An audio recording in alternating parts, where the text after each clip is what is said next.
Isang mapagpalang gabi po sa ating lahat at sa ating pong sumusubaybay sa ating pong Facebook Live. Magandang gabi po. Sa gabi pong ito bilang bahagi ng AY program ay kayo po'y pinangungunahan ng mga kabataan sa Iglesia po ng Jacana. Ako po ang inyong pong presider. Ako po si Brother Samuel Tupas. At ang aking pong mga kasama ngayong gabi ay sina... Ako po si Rizal Baslan. Ako naman po si Friendly Baslan. At ako naman po si Brother John Paul Mabini.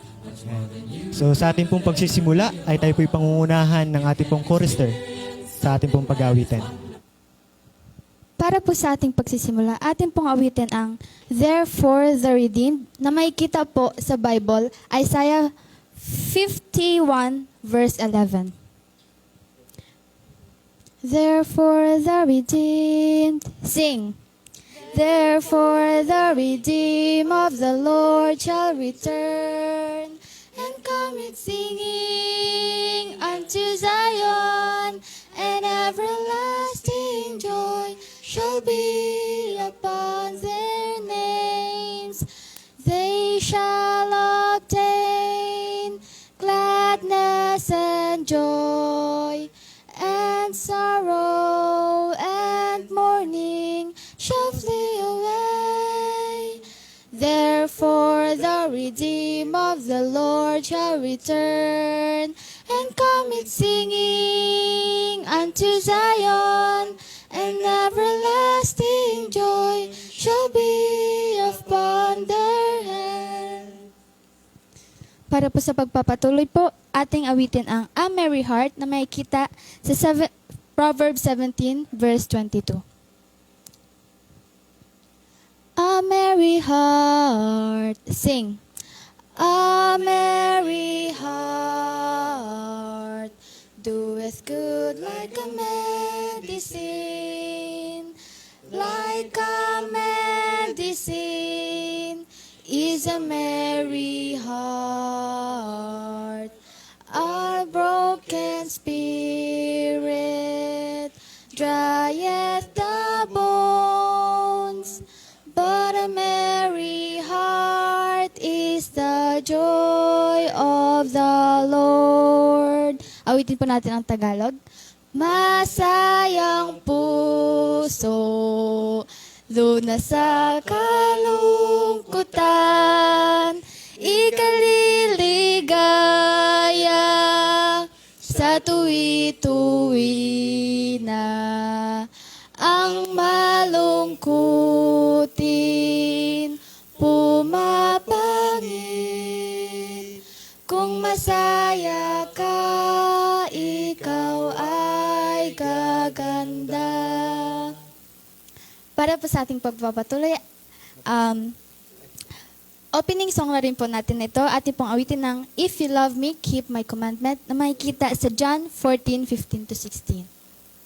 If you love me, sing. If you love me, keep my commandment, and I will pray the Father, and He shall give you another comfort, and He will abide with you forever.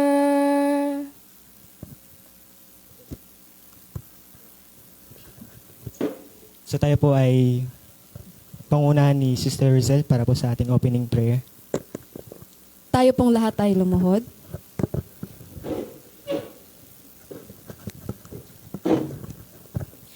Ama naming banal at makapangyarihan ka po sa lahat, kami po ay nagpapasalamat sa araw na ito na ipinagkaloob niyo po sa amin. Salamat po Panginoon na kami po ay nakarating ng ligtas at maayos sa inyong bahay-sambahan. Patuloy po kami nagpapasalamat Panginoon sa araw-araw na pag-iingat at paggabay niyo po sa amin, sa patuloy na pag-guide niyo po sa amin. Panginoon, nagpapasalamat din po ako na sa oras na ito kami po ay nagkatipon-tipon upang kayo purihin at sambahin at pag-aralan ng inyong banal na salita. Dalangin po namin, Ama, na sa oras na ito, sana po ay buksan po ninyo ang aming mga mata, ang aming isipan at puso na maintindihan namin ang iyong salita at naway isabuhay namin ito sa araw-araw. Naway inyong banal na Espiritu ang siyang manguna sa bawat isa sa amin at naway patawarin niyo po kami kung saan man po kami nagkulang at nagkasala. Maging hayag man po ito o hindi. At sana po ay paggulubuan niyo po kami ng inyong banal na espiritu. Yun lamang po ang aming samot dalangin sa pangalan ni Jesus. Amen. Amen. So yan.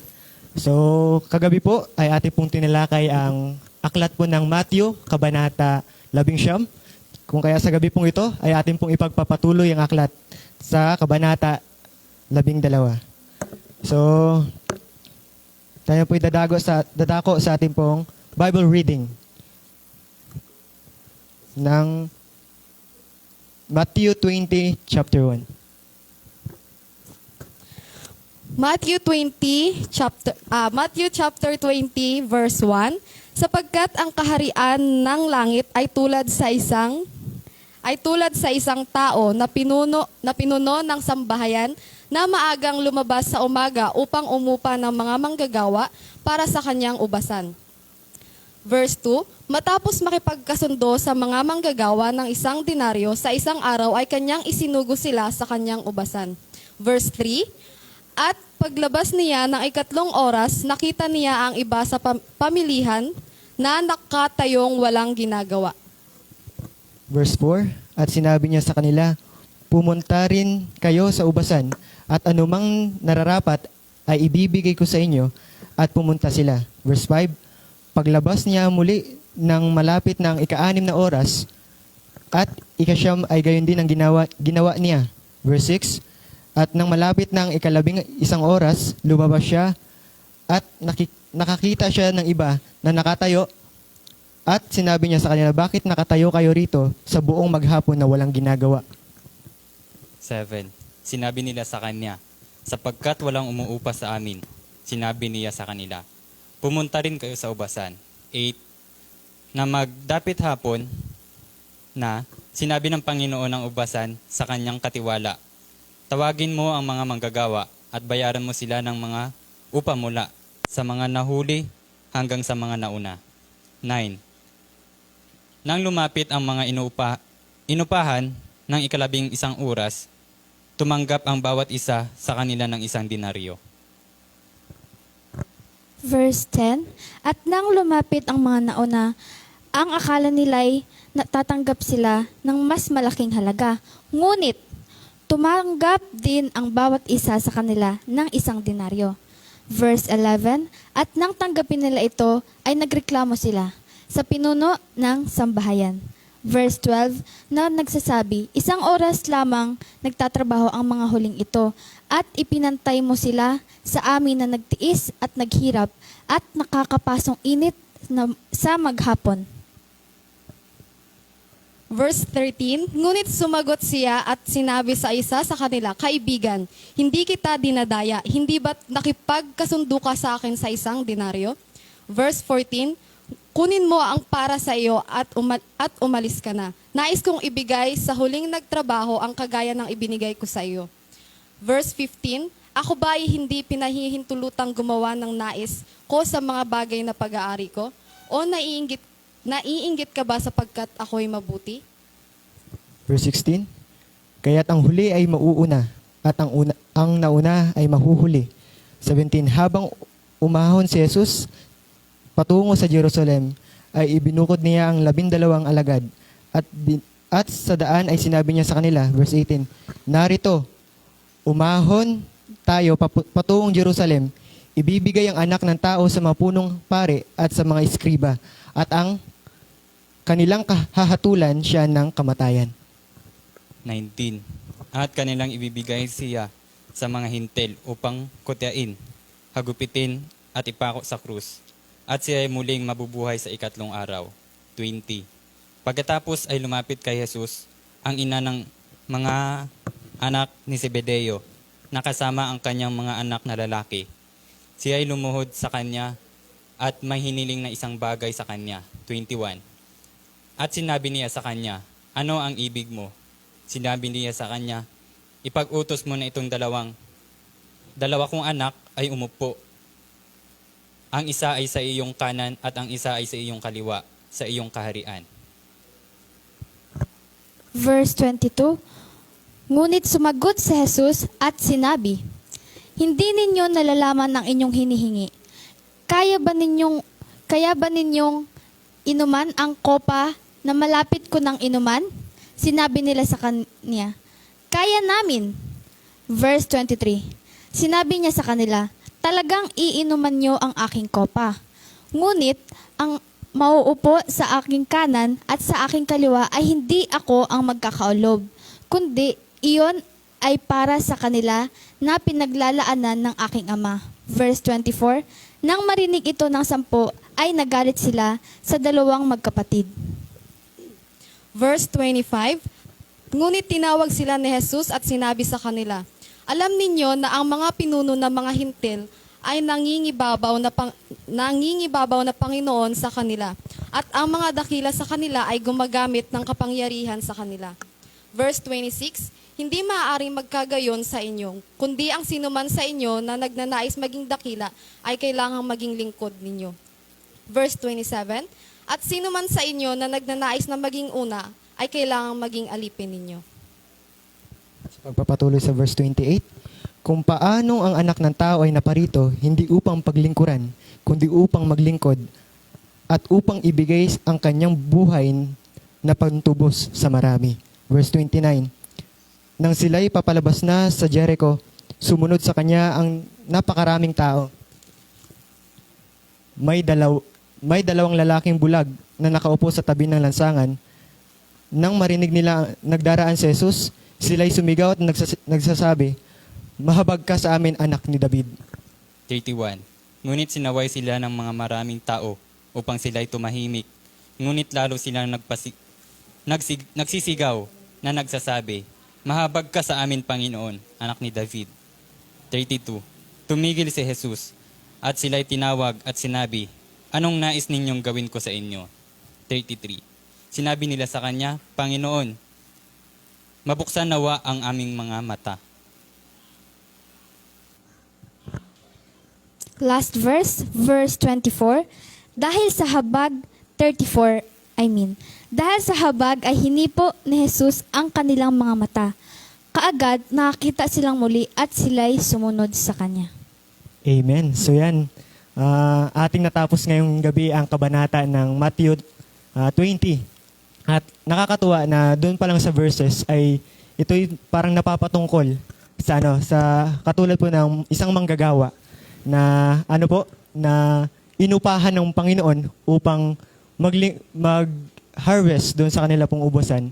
At ngayon ay dadako tayo sa ating Bible sharing or reflection kung ano yung mga insight o ano yung mga verses na nakapukaw sa ating mga puso at parang ito'y ating reflection din sa ating buhay sa buong isang araw ay paano ba natin maire-reflect yung mga verses dito sa Bible sa ating pang-araw-araw na buhay. So, Ayan, inaanyayahan ko po ang lahat na basahin po sa ang Matthew chapter 20 verse 1. Nasabi po dito, sapagkat ang kaharian ng langit ay tulad sa isang tao na pinuno ng sambahayan, na maagang lumabas sa umaga upang umupa ng mga manggagawa para sa kanyang ubasan. So sa verse po na ito, pinapahiwatig po dito, parang pinapahiwatig po nito na yung landowners o yung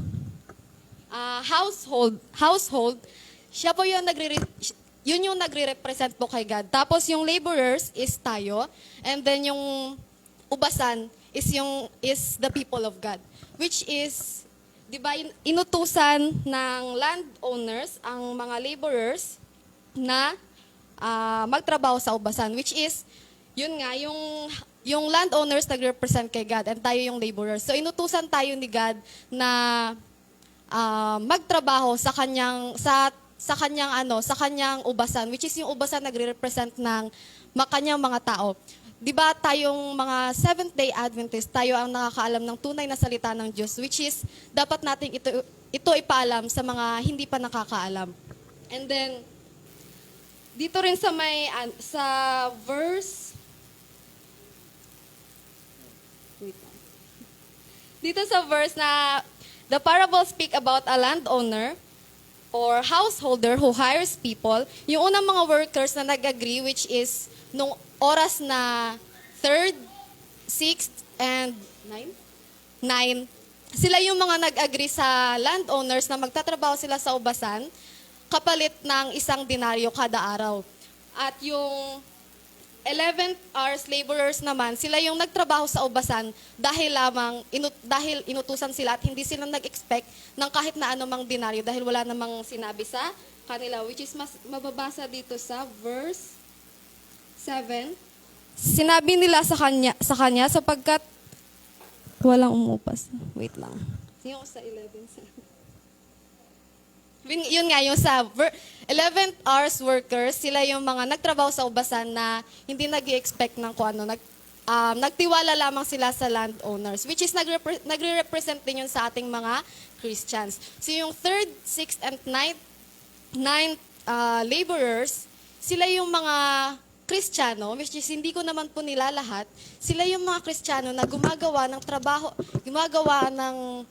trabaho na ibinigay sa atin ni God na nag-expect ng anumang kapalit. Which is, di ba, ini-expect parang may mga Kristiyano na gumagawa ng trabaho na, ay, gagawin ko to kasi sinabi ni God na pag ginawa ko to, makakapasa ako sa langit, magkakaroon ako ng buhay na walang hanggan.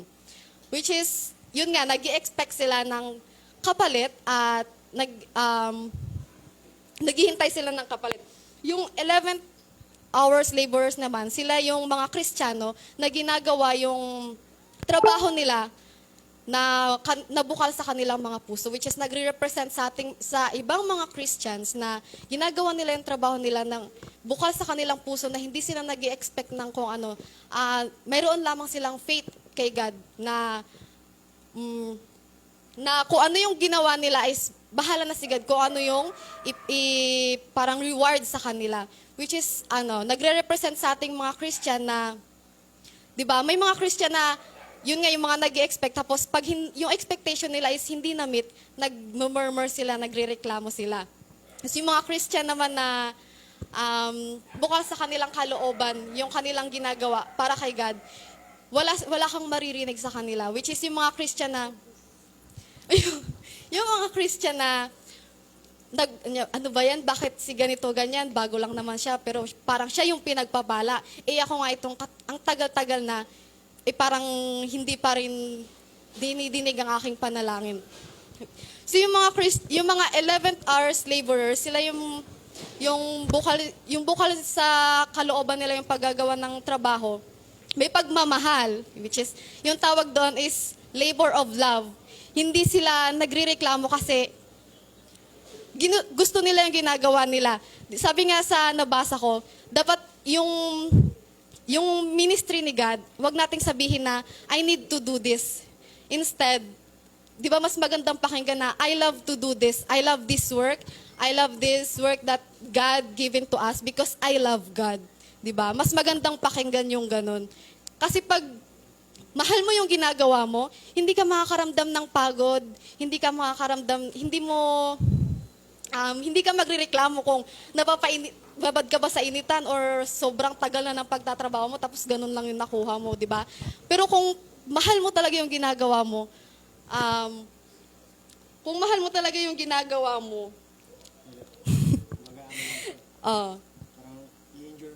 endure mo siya. Tapos, if we work from love, it is not us who is working, it is God. Kasi sabi nga, di ba sa Matthew 11 verse 28, Brother Samuel, pwede mo bang buksan ng Matthew 11 verse 28? 11 verse 28. 28, di ba? Matthew 11 verse 28. Ayan, lumabas. Sabi dito, lumapit kayo sa akin, kayong lahat nanlulupaypay at lubang nabibigatan at kay bibigyan ko ng kapahingahan. Ayun. Amen. O, di ba? Kapag yung work natin is talagang bukal sa atin and talagang may love, hindi tayo mabibigatan. Instead, yung work na yun ay ibibigay natin kay God at siya ang magtatrabaho nun para sa atin. Amen. So, gusto ko rin, yun nga, dagdagan, yung tinatawag natin, di ba?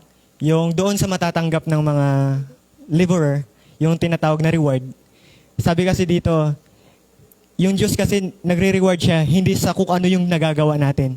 Hindi sa kung ano yung gaano katagal yung paggawa natin sa gawain niya, kundi kung ano po yung nilalaman ng puso natin sa pagtatrabaho. Yun yung gustong ipakita ng Panginoon na ituro din sa atin na baliwala kung ano yung ginagawa mo, ano man yung position mo, pero yung puso mo doon sa paggawa is nandoon at dedicated ka doon sa paggawa.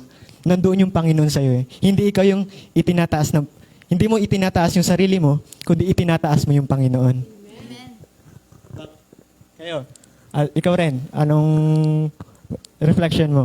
Sa akin naman, sa pagkabasa ko nito, naisip ko na pagdating pala ng Panginoon, hindi siya yung masasabing favorite, kung sino lang yung favorite ng Panginoon. Walang favoritism na mangyayari pagdating ng Panginoon. Kasi lahat tayo pantay-pantay. Lahat tayo bibigyan ng gantimpala, which is yung buhay na walang hanggan. Amen ba mga kapatid? Amen.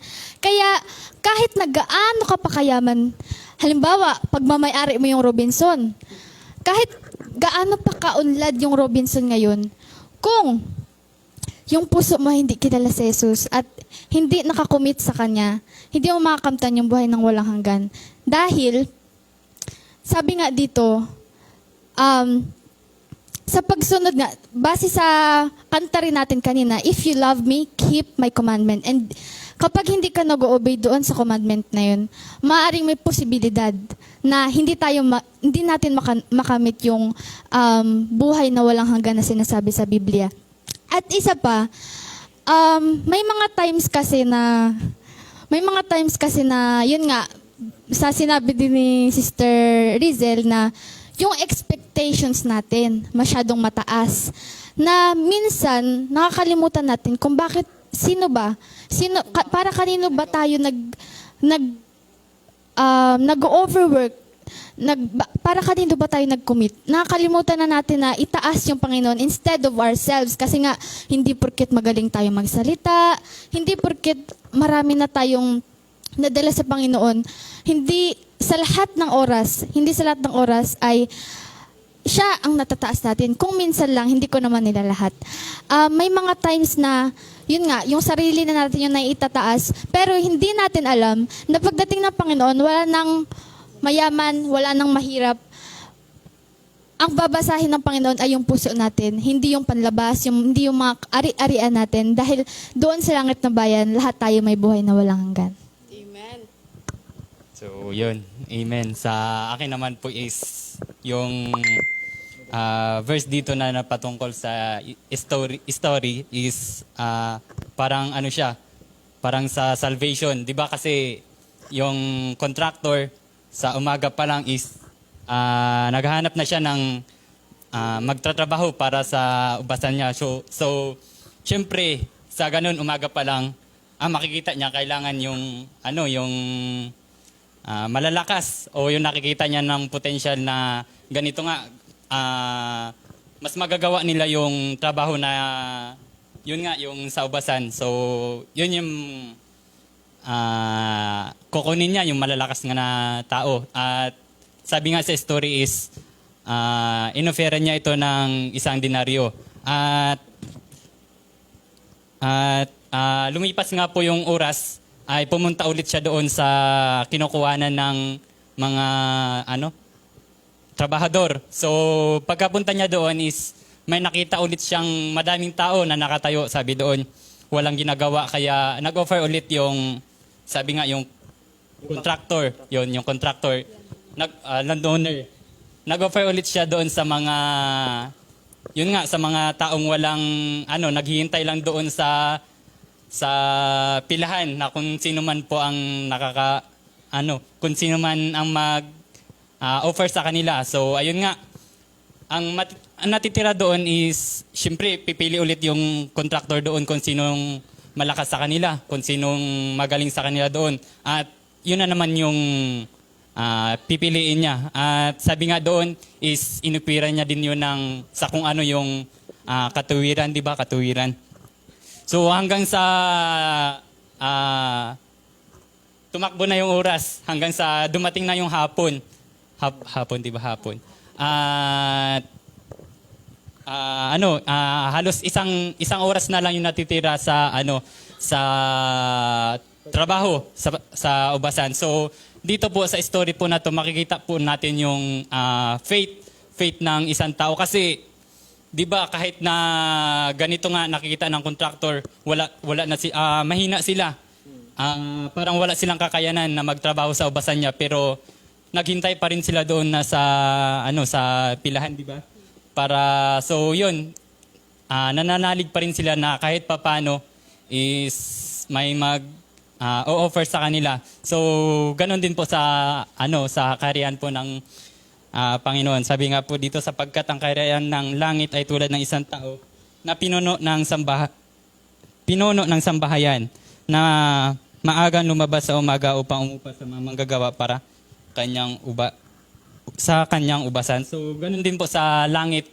So hindi po hindi porket may nauna sa atin sa pagsamba sa Panginoon is mas nakakahigit na po sila. So sa Panginoon po hindi po ganun. Fair po yung Panginoon kahit na may nauna pero nananalig po tayo sa kanya ay pagkakaluban po tayo ng Panginoon ng naayon sa kung ano man po yung dapat natin pong matanggap sa langit. Ayan. Amen. So, yun nga, di ba? Nakakatuwa at nakaka-wonder din. Kahit yung mismo yung Panginoon na yung nagturo din sa atin. Kagaya dun sa verse 28, sabi dito, kung paano ang anak ng tao ay naparito, hindi upang paglingkuran, kundi upang maglingkod at upang ibigay ang kanyang buhay na napantubos sa marami. So, di ba? Parang, ang tawag dito, yung humbleness na tinatawag natin, ipinakita yun ng Panginoon. Although siya yung Panginoon, pero dahil nga nandoon yung love and humbleness na ibinigay niya sa atin, siya yung naglingkod sa atin. Kundi, 'di ba, mula doon sa nakita tayo ng Panginoon na nakatayo, tambay. No, kung paano yung buhay natin noon ay parang walang ginagawa, hindi umuusad. Pero ang Panginoon nag-offer sa atin ng isang gawain. Hindi para tawag dito, para meron lang tayong magawa. Hindi. Kundi ito yung isang pagpapala din na maaari nating tanggapin sa Kanya. Kasi sa lahat na maaring gawin o maaring mag-offer sa atin, isang bagay na nakakatuwa ang Panginoon na nagbibigay. O siya yung nag-offer sa atin ngayon na tanggapin natin yung inaalok niya na gawain. Di ba? So, isa rin doon yung yung bulag. Yung sa huling verse, na parang katulad din tayo ng mga bulag eh. Hindi natin nakikita yung kahalagahan ng mga oras, hindi natin nakikita kung gaano ba natin pupunuin o paano natin siya papahalagahan. Kaya nga, nung tinanong sila ng Panginoon, ano bang nais niyong gawin ko sa inyo? Kasi ganun din yung yun din yung kulang sa atin eh. Baka sirado yung mga mata natin sa gawain ng Panginoon. Baka sirado yung mga mata natin na hindi natin nakikita na yung Panginoon is gusto niya tayong i-hire doon sa kanyang gawain. So, yun nga, parang ganun din sa atin na hiling natin sa Panginoon na tayo man mga bulag, buksan nawa ng Panginoon yung mga mata natin na doon sa gawain niya ay tanggapin natin yung kaloob na ibinibigay sa atin. Meron din akong karagdagan dahil nabanggit ni kapatid na Samuel ang about humbleness. So, natutunan ko lang to, paano nga ba tayong mga Adventista o mga Kristiyano maging confident and at the same time humble. So, parang ang imposible naman na ipaghalo yung dalawa na yun kung iisipin, di ba? Kasi, kapag nagmalaki ka, nagyabang ka o nagmalaki ka, sasabihin sa'yo, ay, ang yabang naman yan. Then kapag nagpaka-humble ka, pa-humble, di ba? Parang naranasan yun na ba yun mga kapatid? Yung parang pag masyado ka nang nagmamataas, parang, oh, yabang naman ito. Pero kapag sabi ay hindi yung parang, ay, pa-humble naman yan. So, ang natutunan ko, paano nga ba maging confident? Simply, I can do all things through Christ who strengthens me. Tama ba? Kasi 'di ba? Kapag lahat ng ginagawa mo ay naayon sa Panginoon, you can do all things through Christ who strengthens you. Paano naman maging humble? Yung verse is, I am nothing without God. Amen ba? So, possible pala na maging confident at maging humble at the same time, pero through Christ. It's always in Christ. So, yun lang yung na-realize ko na share ko lang. So yan. Baka mayroon pa kayong gustong idagdag? Wala na ba? So yan, maraming salamat sa ating mga reflection na kung paano yung Panginoon is still working, na hindi hindi man sa position, sa anumang estado natin, pantay-pantay yung Panginoon na tumingin, di ba? The way siya nag-hire ng mga magtatrabaho, ay yung Diyos, hindi siya nagsabi na walang binanggit, pero wala rin sinabi na kung anong position, pero hinihikayat ng Panginoon kung sino yung makita niya. Kaya yun yung napakagandang bagay na natanggap natin sa gabi nito. So ngayon po ay tayo po'y dadako at pagkakalooban ng isang musical offering ng inyo rin pong mga lingkod. So yan.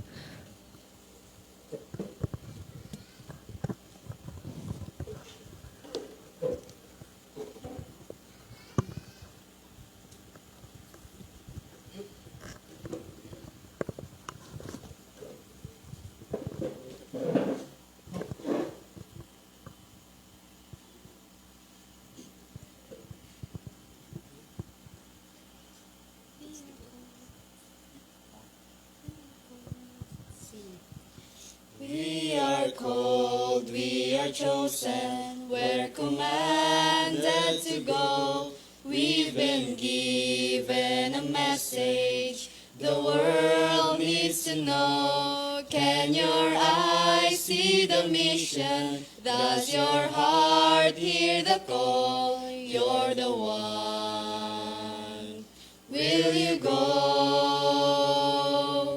Share Him, share Him.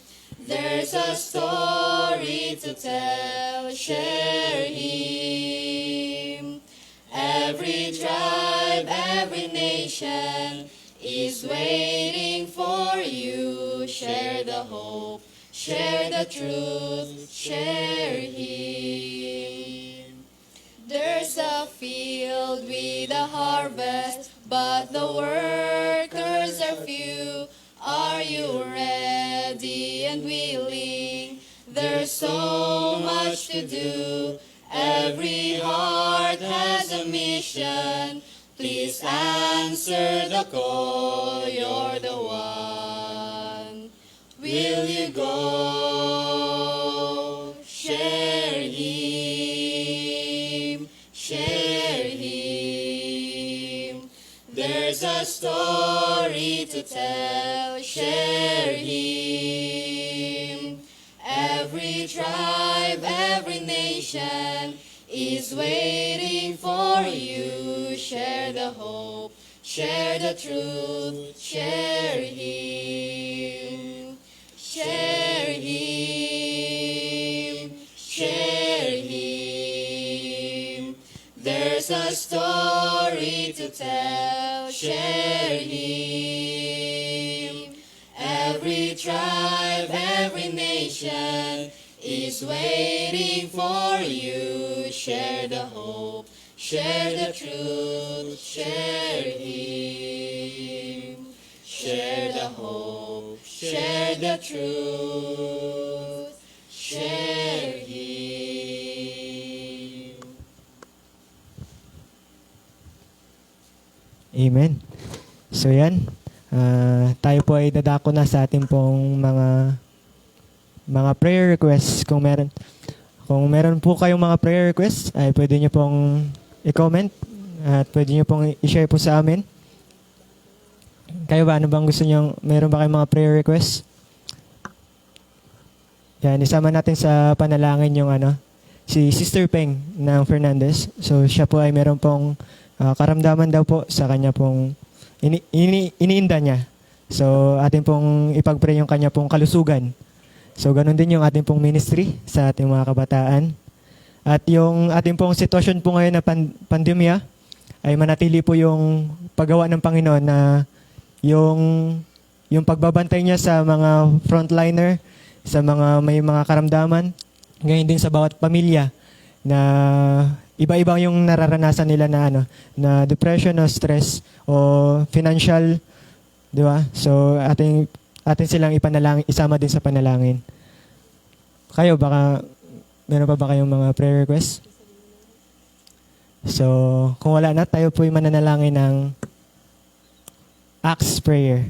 So ang adoration ay si Friendly.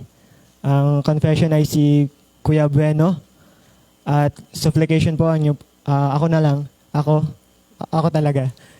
At ang Thanksgiving ay si John Paul mapili. So tayo po ay manalangin. Atin pong awitin ang Now Dear Lord. Now Dear Lord, sing. Now Dear Lord, as we pray, take our hearts and minds far away from the fresh of the world all around, to your throne where grace just above. May our lives be transformed by your love. May our souls be refreshed from above. At this moment, let people everywhere join us now as we come to you in prayer. Amang banal, makapangyarihan ka po sa kataas-taasan ng mga langit, hari ng mga hari, at Diyos ng mga Diyos, Ama. Kayo po ay aming pinapupurihan ngayong gabi sapagkat kayo po ang aming tagapagligtas. Walang ibang hari sa lahat ng mga hari. Panginoon, sa gabing ito, narito po kami, tiklop tuhod, humihingi po o Diyos ng kapatawaran. Panginoon, kami po o Diyos ay kung susukatin ay hindi karapat-dapat, Panginoon, humarap sa inyong harapan, humingi ng kapatawaran.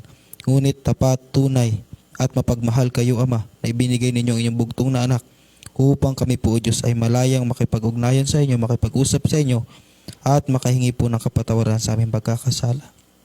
Panginoon, kami po o Diyos ay mga taong makasalanan, na kung saan, Panginoon, sa kabila po o Diyos ng aming pagkikipaglaban, Panginoon, sa mundong ito, ay nariyan pa rin po o Diyos ang kaaway na siyang gumagawa, Panginoon, na kami nagkakasala. Pero Panginoon, naway patawarin po ang bawat isa sa amin sa gabing ito. Kung saan man po kami nasumpungan, Panginoon, naging malaki, maliit na bagay man ito, naging lihim o hayag, Panginoon, amin pong inihayag ang lahat ng ito sa gabing ito. Hindi man po mabanggit namin, Panginoon, sa aming mga labi. Hindi namin maisa-isa kung anong kasalanan, Panginoon, ng aming nagawa. Ngunit nariyan sa aming puso na kayo po ang nakakaalam kung ano ang mga ito. Kaya, Panginoon, ang pong hinihiling, kayo ang dakilang Diyos na nagpapatawad ng lahat ng mga kasalanan, na nagmamahal simula hanggang sa walang katapusan. Kaya, Panginoon, patawarin kami at nawa po ang amin pong mga dalangin sa gabing ito ay maging kaaya-aya at kalugod-lugod sa inyo sa pangalan ni Jesus. At sa muli, Panginoon, patuloy po kaming nagpapasalamat sa patuloy niyo pong pag-iingat sa bawat isa. At salamat din po dahil amin pong napanagumpayan ang amin pong bahagi sa gabi pong ito. At salamat din po, Panginoon, dahil patuloy niyo po kami iniingatan. At salamat din po sa mga biyaya na patuloy po naming natatamasa sa araw-araw. At salamat din po dahil malusog ang bawat isa sa amin at patuloy niyo po kaming inilalayo sa anuman pong klase ng kapamakan. At Panginoon, amin din pong dinadalangin na nawa sa araw-araw ay patuloy niyo pong dinggin ang aming panalangin at ipagkaloob po sa amin ang amin pong mga pangangailangan. Ito lang po ang aking samot dalangin. O Diyos, sa pagpapatuloy po ng aming pong panalangin, aming pong sa gabi pong ito, kami po'y pakumbaba na humihiling po sa inyo. At amin pong itinataas ngayon ang aming pong mga panalangin na kung o Diyos ay humingi po kami ng kasagutan. Ama, sa gabi pong ito, amin pong dinadalangin ang aming pong sitwasyon na kami po ngayon ay nasa isang pandemya na kami po'y lubhang na hihirapan sa financial, sa aming pong pagkain. At ito po'y nagiging sanhi din po ng isang pag-stress. At kayo po nawa o Diyos Ama, sa gabi pong ito ang aming pong hiniling na ang kapanatagan at ang pagtitiwala o Diyos na kayo ang siyang magbibigay nito sa amin, na ba? Ay inyo po nawa kaming dinggin na sa amin pong, ganun po o Diyos, sa amin pong mga kalusugan. Napakahalaga po Diyos ng kalusugan. Kung kaya po Ama, amin pong idinadalangin ang mga frontliner, mga taong naapektuhan din po ng sakit, ang bawat pamilya o Diyos Ama ay panatili po Diyos ang kagalingan at kalusugan at ay manatili po sa bawat isa. Na Diyos ay taglayin po namin. At amin din pong dinadalangin sa gabi pong ito, si Sister Ping, sa kanya pong health issue. Ibigyan niyo po siya Ama ng kalakasan. At ito po ay patuloy Ama na pagkaluban siya, na hipuin po nawa siya ng inyo pong magpagaling na kamay at kanya pong maranasan ninyo pong pagmamahal. Kaya o Diyos, sa gabi pong ito, kagaya po ng aming pong binasa, kami po ay mayroon din pong spiritual na sakit, hindi lamang po physical. Kami po'y bulag sa mga bagay na amin pong hindi po namin nakikita. Mga bagay na kayo po'y patuloy na tumatawag sa amin. O Diyos, maaari po ba nabuksan po ang awa ang aming pong mga mata at aming pong puso na kami po'y hindi magmataas, kundi magkaroon po nawa kami ng mapagpakumbabang puso. Isang puso na kung saan o Diyos ay hindi magrereklamo. Isang puso na kung saan o Diyos Ama ay kayo po ang itinataas. At sa inyo po Ama ay nanggagaling po ang lahat ng bagay pong ito. Kaya o Diyos, sa gabi po ito, lubos po kami nagpapasalamat na kayo po siyang gumagawa po sa amin. At nagtataglay Ama na mula po sa inyo. Maraming salamat po Diyos sa patuloy na pagdinig sa aming madalangin. Sa pangalan namin tagapagligtas. Amen. Hear our prayer, O Lord.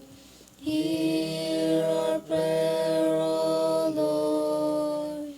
Incline thy ears to us and grant us thy peace. Amen.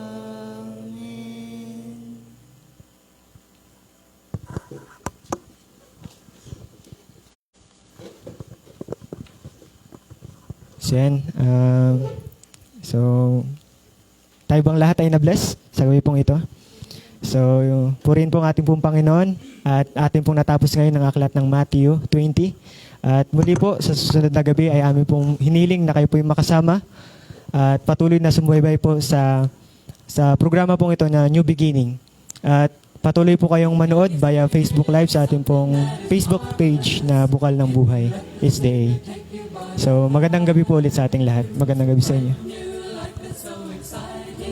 And you can have this life if you decide. The Lord can fill that lonely, empty feeling. He'll give you joy and happiness inside. Inside.